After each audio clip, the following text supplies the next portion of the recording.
আবু বক্করের সাথে ইসলামের পথে। আবু বকর, বাবা আবু বকর। আসসালামু আলাইকুম। ওয়ালাইকুম আসসালাম। কিছু বলবে বাবা? আজ তো শুক্রবার, চলো বাজারে যাই। আজ যদি চাঁদ দেখা যায় তাহলে আগামীকাল থেকে পবিত্র মাহে রমজান শুরু হবে। কি বলছো বাবা, আমি তো ভুলেই গিয়েছিলাম। আলহামদুলিল্লাহ, রহমতের মাস শুরু হতে যাচ্ছে। রহমত, মাগফিরাত, নাজাতের মাস রমজান, আমার সবচেয়ে প্রিয় মাস শুরু হচ্ছে বাবা। হ্যাঁ বাবা, ধর্মপ্রাণ সকল মুসলিমের জন্য রহমতের মাস এটা। এই মাসের ফজিলত আমরা গুণে শেষ করতে পারবো না।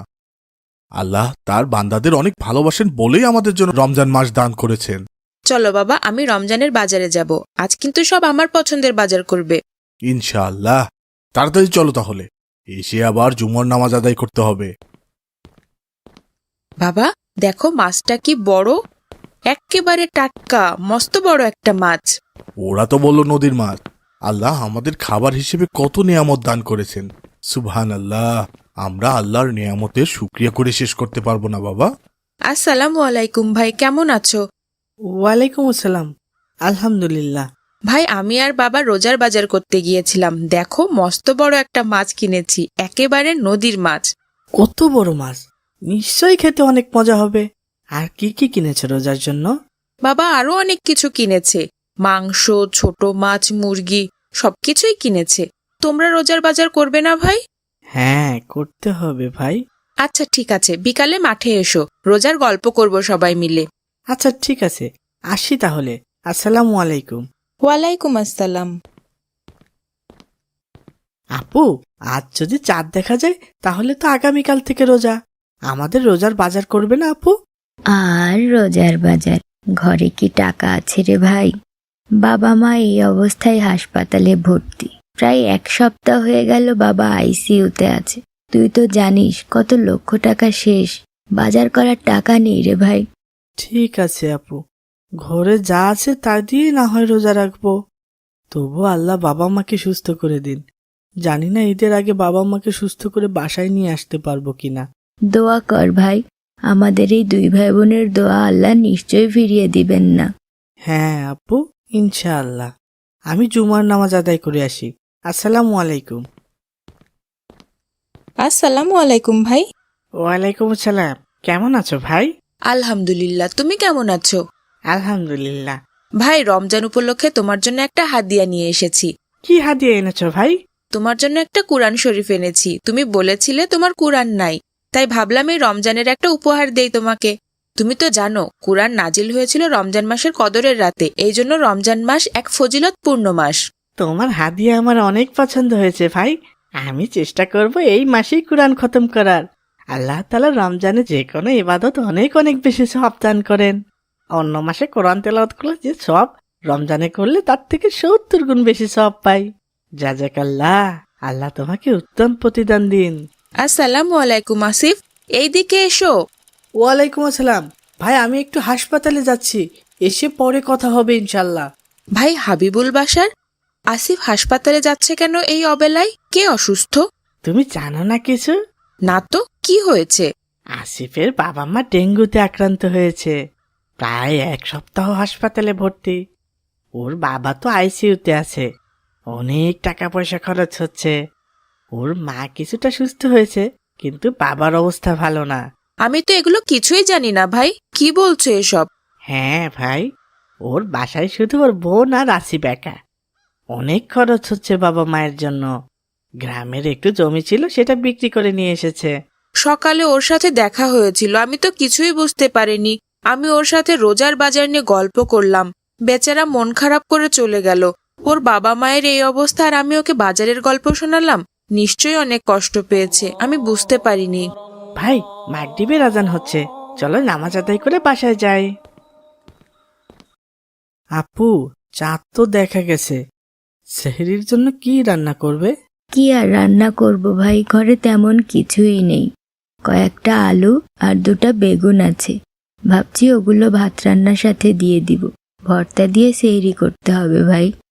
ভর্তা দিয়ে ভাত খেয়ে রোজা রাখতে আমার অনেক কষ্ট হবে আপু। বাবা মা সুস্থ থাকলে সেহরিতে কত কিছু রান্না করতেন। তোমার গত রোজার সেহরির কথা মনে নেই আপু? মনে থাকবে না? মা প্রায় 5-6 রকমের আইটেম করে বসে আছেন, কোনটা রেখে কোনটা খাবো। ভাতের চেয়ে তরকারি বেশি, তারপরেও বাবা বললেন আরো 1-2 পদ বেশি করতে পারলেন না, ছেলে মেয়ে দুটোর এগুলো দিয়ে খাওয়া হবে। অথচ দেখো আজ 2 ভাই বোন সামান্য একটু ভর্তা দিয়েও খেতে পারছি না। খুব কষ্ট হচ্ছে আপু। আমরা তো তবুও কিছু একটা খাচ্ছি, বাবা মা কতদিন ঠিকঠাক খেতে পারেন না। বাদ দে ভাই, আল্লাহ রিজিকের মালিক, দেখবি এগুলো খেয়েই সারাদিন কত ভালো রোজা রেখেছি আমরা। আসসালামু আলাইকুম ভাই, আমরা আজ মেহমান হয়ে এসেছি তোমার বাসায়। ওয়ালাইকুম আসসালাম, আসো ভাই। এই নাও, এখানে তোমাদের 10 দিনের রোজার বাজার আছে ভাই, এটা তোমাদের জন্য হাদিয়া নিয়ে এসেছি। না মানে, এগুলো নিয়ে এসেছো কেন? আমরা তো বাজার করবই। আর কখন বাজার করবে? আমরা সব জানি ভাই, তোমার বাবা মা অসুস্থ, ঘরে বাজার নেই, লজ্জায় কাউকে বলতেও পারোনি, এই জন্য আমরা প্রতিবেশী হিসাবে এইটুকু সাহায্য করতেই পারি। ভাই আবু বকর, তুমি সত্যি অনেক ভালো মানুষ। আমরা 2 ভাই বোন কিভাবে রোজা রাখবো সেটাই ভেবে পাচ্ছিলাম না। আজ তুমি আমাদের জন্য যেটা করলে সেটা কখনো ভুলবো না ভাই। প্রতিবেশী হিসেবে আমি শুধু দায়িত্ব পালন করেছি ভাই। আমরা এত কিছু খেয়ে রোজা রাখবো আর আমার প্রতিবেশী কষ্ট করে না খেয়ে রোজা রাখবে? এটা কি হয় কখনো? রাসূল সাল্লাল্লাহু আলাইহি ওয়াসাল্লাম বলেছেন, ওই ব্যক্তি মুমিন নয় যে পেট পুরে খায় অথচ তার পাশের প্রতিবেশী না খেয়ে থাকে। প্রতিবেশীর ব্যাপারে রাসূল সাল্লাল্লাহু আলাইহি ওয়াসাল্লামকে জিবরাইল আলাইহি ওয়াসাল্লাম বারবার তাগিদ দিতেন। আল্লাহ তোমার অনেক ভালো করবেন ভাই। তোমার এই সাহায্য ছাড়া হয়তো এই বছরের রোজা আমাদের জন্য অনেক কষ্টের হয়ে যেত ভাই। রাসূল সাল্লাল্লাহু আলাইহি ওয়াসাল্লাম বলেছেন, যে ব্যক্তি কোনো মুমিনের পার্থিব দুঃখ কষ্ট দূর করবে, আল্লাহ কিয়ামতে তার দুঃখ কষ্ট দূর করবেন। যে ব্যক্তি কোনো সংকটাপন্ন ব্যক্তির সংকট নিরসন করবে, আল্লাহ তার দুনিয়া ও আখিরাতের যাবতীয় সংকট নিরসন করে দেবেন। ভাই, আমি আল্লাহর জন্য সব করেছি। আল্লাহ তোমাদের রোজাকে সহজ করুন, কবুল করে নিন। আমিন। এই রোজা হোক সবার জাহান্নাম থেকে মুক্তির উপায়। সবার রোজা কবুল করুন আল্লাহ। আসসালামু আলাইকুম বাবা। এত মনোযোগ দিয়ে কি করছে আমার বাবাটা? ওয়ালাইকুম আসসালাম। বাবা, এসেছো? হ্যাঁ বাবা, এসেছি। তুমি এত মনোযোগ দিয়ে কি করছো? বাবা, একটা বিষয় কোনোভাবেই মেলাতে পারছি না। কি বিষয় মেলাতে পারছো না বাবা? আজ চাঁদ দেখা গেলে আগামী কাল থেকে তো ইনশাল্লাহ রমজান মাস শুরু হবে, রহমতের মাস শুরু হবে বাবা। আল্লাহ নিজে এই মাসে আমাদের প্রতিদান দিবেন, আমাদের গুনাহ মাফ করে দিবেন। এই জন্য এই মাসে কখন কোন ইবাদত করব সেটার একটা রুটিন বানাচ্ছিলাম। মাশাল্লাহ, এটা তো খুবই ভালো সিদ্ধান্ত। বাবা, আমি চাচ্ছিলাম রমজানের 30 দিনে আমি পবিত্র কুরআন একবার খতম করব, কিন্তু রমজানে কখন কুরআন তিলাওয়াত করব সেটাই বুঝতে পারছি না। বাবা, তুমি চাইলে সাহরি খাওয়ার আগে প্রতিদিন 1 পারা করে কোরআন তিলাওয়াত করতে পারো। ওই সময় আমিও কোরআন তিলাওয়াত করি। দিনে কুরআন তিলাওয়াত করা যাবে না বাবা? হ্যাঁ যাবে, তবে সাহরি খাওয়ার আগের সময়ে ভোরে আল্লাহ তাআলা দুনিয়ার আসমানে নেমে আসেন আর বান্দাদের ডেকে ডেকে গুনাহ মাফ করে দেন, বান্দার সকল চাওয়া পূর্ণ করেন। তাই আমাদের জন্য এই সময় আল্লাহকে খুশি করাটা অনেক গুরুত্বপূর্ণ বাবা। এই সময়ের দোয়া আল্লাহ ফিরিয়ে দেন না। আমাদের উচিত এই সময়ে তাহাজ্জুদ সালাত আদায় করা, বেশি বেশি নফল ইবাদত করা। ধন্যবাদ বাবা। তাহলে সেহরির আগে তাহাজ্জুদ সালাত আর কুরআন তিলাওয়াত রাখি। হ্যাঁ বাবা, রাখতে পারো। বাবা, তুমি কি আমার পুরো রমজানের প্ল্যানটা শুনবে? কি কি রেখেছো তোমার প্ল্যানে? সেহরির আগে ঘুম থেকে উঠে প্রথমে তাহাজ্জুদ সালাত আদায় করব, তারপর প্রতিদিন 1 পারা করে কুরআন তেলাওয়াত করব ইনশাল্লাহ। এরপর সেহরি খেয়ে ফজরের নামাজ আদায় করে ঘুমিয়ে যাব। ঠিক আছে না বাবা? বাবা, তুমি এখানে আরো কিছুটা ইবাদত যোগ করতে পারো। কিভাবে বাবা? আমাদের প্রিয় নবী হযরত মুহাম্মদ সাল্লাল্লাহু আলাইহি ওয়াসাল্লাম ফজরের আজানের অন্তত 10 থেকে 15 মিনিট আগে সাহরি খাওয়া শেষ করতেন। একেবারে ফজরের আজান পর্যন্ত কখনোই সাহরি খেতেন না। তারপর নিরালে বসে আল্লাহর কাছে দোয়া করতেন। মহান আল্লাহ সাহরি আর ফজরের নামাজের মাঝে এই সময় দোয়া অনেক পছন্দ করেন বাবা। তারপরে কি ফজরের আজান হলে নামাজ আদায় করে ঘুমিয়ে যেতেন আমাদের নবী? না বাবা, ফজরের নামাজ আদায় করেই কিন্তু আমাদের প্রিয় নবী ঘুমাতেন না। ওখানেই বসে থাকতেন, সূর্য ওঠা পর্যন্ত অপেক্ষা করতেন। তারপর সূর্য উঠলে 2 রাকাত ইশরাকের নামাজ আদায় করতেন। ইশরাকের নামাজ এতটাই ফজিলতপূর্ণ যে এটা আদায় করলে পূর্ণাঙ্গ উমরা হজের সমান সওয়াব পাওয়া যায়। তুমি চাইলে এই দুইটা ইবাদত তোমার ইবাদতের রুটিনে যোগ করতে পারো বাবা। ধন্যবাদ বাবা, আমিও এটা করব ইনশাল্লাহ। তারপর সারাদিন সঠিক সময়ে সব নামাজ আদায় করব, বেশি বেশি নফল ইবাদত করব ইনশাল্লাহ। এই মাসের নফল ইবাদতে অন্য মাসের ফরজের মতো সোয়াব আল্লাহ দান করেন। আমি সারা বছর অনেকগুলো টাকা জমিয়েছি বাবা, সেগুলো দান সদগা করব। তুমি তো জানো বাবা, এই মাসে দান সদগা করলে আল্লাহ অন্য মাসের তুলনায় 70 গুণ বেশি সোয়াব দান করেন।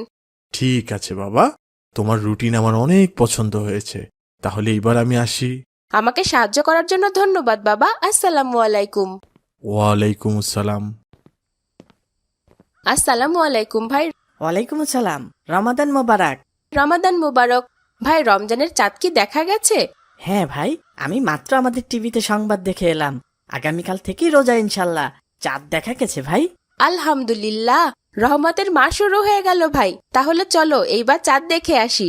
টিভিতে তো দেখলাম চাঁদ দেখা গেছে, আর চাঁদ দেখে কি হবে শুধু শুধু? চাঁদ দেখা একটা ইবাদত ভাই, এটা একটা আমল। আমাদের প্রিয় নবী হযরত মুহাম্মদ সাল্লাল্লাহু আলাইহি সাল্লাম চাঁদ দেখে রোজা রাখতেন, আবার চাঁদ দেখেই রমজান মাসকে বিদায় জানাতেন। এটা একটি সুন্নত ইবাদতও ভাই। তাহলে তো অবশ্যই আমাদের চাঁদ দেখা উচিত। শুধু শুধু একটা ইবাদত থেকে আমরা বঞ্চিত হব কেন? হ্যাঁ ভাই, চলো আব্দুর রহমানদের বাসায় যে ওকেও ডেকে নিয়ে যাই, সাথে বাকি বন্ধুদেরকেও। ঠিক আছে ভাই, সবাই মিলে চাঁদ দেখতে অনেক মজা হবে। সবাই একসাথে সুন্নত আদায় করতে পারবো। ঠিক আছে ভাই। আসসালামু আলাইকুম মা, রমাদান মুবারক। ওয়ালাইকুম আসসালাম, রমাদান মোবারক। বাবা আবু বকর, তুমি কি চাঁদ দেখেছো? হ্যাঁ মা, দেখেছি। আমি আমার বন্ধুদের সাথে যেয়ে চাঁদ দেখেছি মা। এখন তারাবি নামাজ আদায় করতে যাব। তারাবি আদায় করতে যাওয়ার আগে আমার একটা কাজ করে দিতে পারবে বাবা?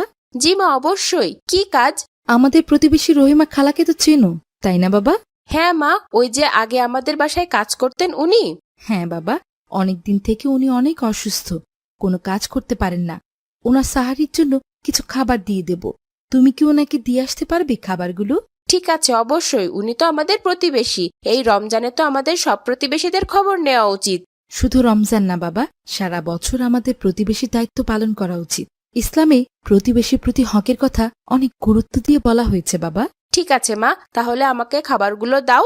আমি তারাবির পড়তে যাওয়ার সময় দিয়ে দেব ওনাকে। ধন্যবাদ বাবা, তুমি অজু করতে থাকো, আমি খাবারগুলো রেডি করে নিই। ঠিক আছে মা, আমি প্রতিদিন যে ওনাকে খাবার দিয়ে আসবো ইনশাল্লাহ। ইনশাল্লাহ বাবা। কার্টুন বানিয়ে ঘরে বসে আয় করুন লক্ষ লক্ষ টাকা। যদি আপনার একটি ল্যাপটপ অথবা কম্পিউটার থাকে তাহলে আপনিও বানাতে পারেন আমাদের মতো মজার মজার কার্টুন গল্প। আমাদের রয়েছে cartoon making zoom live course. এই কোর্সটির মাধ্যমে বানাতে পারেন ইসলামিক গল্প, রূপকথার গল্প, ভূতের গল্প, টুনটুনির গল্প সহ সব ধরনের কার্টুন গল্প। কোর্স ফি জানতে নিচে যে কোনো লিংকে যোগাযোগ করুন। ভাই আসিফ, তুমি কি আজ রোজা রেখেছো? হ্যাঁ ভাই, অবশ্যই। আমি তো প্রতি বছরই রোজা রাখি। তুমি কি আসর নামাজের পর আমার সাথে এক জায়গায় যেতে পারবে ভাই? কোথায় যাবে ভাই? সারা বছর আমি কিছু টাকা জমিয়েছি, ওগুলো দিয়ে কিছু রমজানের বাজার করব। এরপর আমাদের বাড়ির পাশে যে আব্দুল্লাহ আছে না, ওর না বাবা নেই, এতিম, ওকে বাজারগুলো দিয়ে আসবো। তুমি যাবে আমার সাথে? ঠিক আছে, যাবো ইনশাল্লাহ। ক্লাস শেষ হলে আমাকে ডেকে নিয়ে যেও। ঠিক আছে ভাই। ভাই তাড়াতাড়ি খাও, কেউ দেখে ফেললে সর্বনাশ। আমরা রোজা না রেখে দিনের বেলা খাবার খাচ্ছি, সবার কাছে লজ্জায় পড়তে হবে। ভাই, তোমরা এগুলো কি করছো? রোজা না রেখে লুকিয়ে খাবার খাচ্ছো? না মানে, আসলে না মানে ভাই, তুমি তো সকালে বললে তুমি নাকি রোজা রেখেছো, মিথ্যা কেন বললে? সারাদিন না খেয়ে রোজা রাখতে ভালো লাগে না, তাই লুকিয়ে খাবার খাচ্ছিলাম। ভেবেছিলাম কেউ দেখতে পাবে না। লুকিয়ে খাবার খেলে হয়তো মানুষ দেখতে পায় না, কিন্তু মহান আল্লাহ তো সব দেখতে পান। তুমি যেখানে যেভাবে লুকিয়ে যে অন্যায় করো না কেন, আল্লাহ কিন্তু সব দেখতে পান ভাই। এই আসমান জমিনের সব ব্যাপারেই তিনি অবগত। সুতরাং মানুষের উচিত আল্লাহকে প্রকাশ্য ও গোপনে সর্বাবস্থায় ভয় করা। আসলে আমি রোজাটা রাখিনি ভাই, এই জন্য লুকিয়ে খাবার খাচ্ছিলাম। ভাই, রোজা ফরজ ইবাদত। কোনো কারণ ছাড়া রোজা ভাঙলে আল্লাহ ভয়ানক শাস্তি দিবেন।